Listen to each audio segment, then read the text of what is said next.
if they don't get a place like Verdun, LaSalle-Émard-Verdun, where what riding is winnable.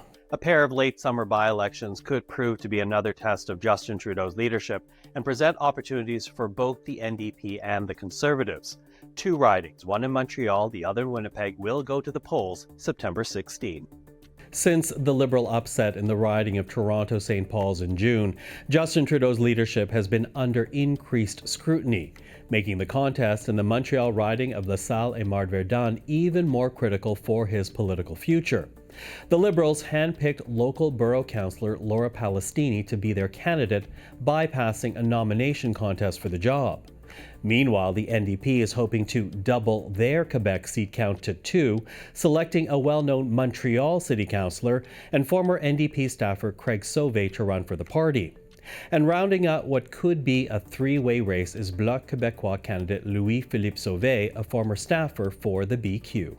We asked journalist Boris Prue for his thoughts on the race. Talk to us about the makeup of this riding, because it's a riding that's been redistributed more than once. What are the demographics at play here? It is, and it's a very, I'd say, unusual demographics. Verdun is perhaps the most notorious or known one in Montreal. It's very urban. There are many subway stations. It used to be more of a francophone place for the context of West Montreal, and working class, popular neighborhood. So a lot of poverty also, historically speaking. But since it's so close to the downtown core, there's more rich people coming in. The neighborhood is changing very fast.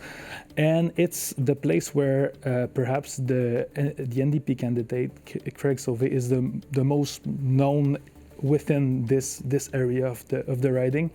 And then on the opposite of that, there's LaSalle, totally west. There's no subway station going to the core of LaSalle.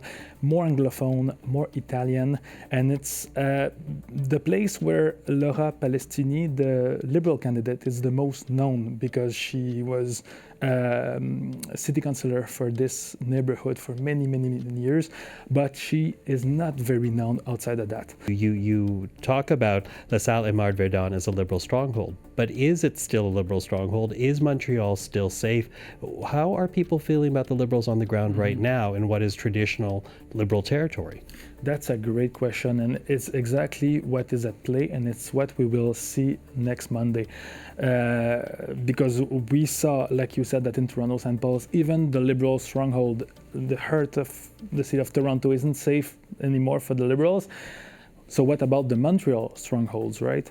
And if they don't get a place like Verdun, LaSalle-Émard-Verdun, where what riding is winnable, and when you show up in the neighborhood, what you hear is the cost of living, the cost of housing, the complaints about Justin Trudeau himself, the Prime Minister. I heard some voters saying, we just want to show a message to the Liberal Party, change your leader. So this was very much at play in Toronto, St. Paul's. It's still at play there. And the battle in Montreal won't be the only election to watch on the 16th. Voters in the Winnipeg riding of Elmwood-Transcona will also cast a ballot in what's expected to be a two-way race between Conservatives and the NDP. The riding was most recently held by Daniel Blakey, the son of the late Bill Blakey. Together, the two New Democrats represented the area for well over 30 years combined.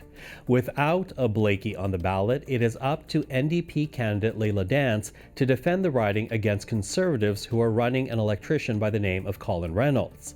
Dance, the head of the local business improvement organization, will fight to become the first New Democrat to win any by-election since 2019.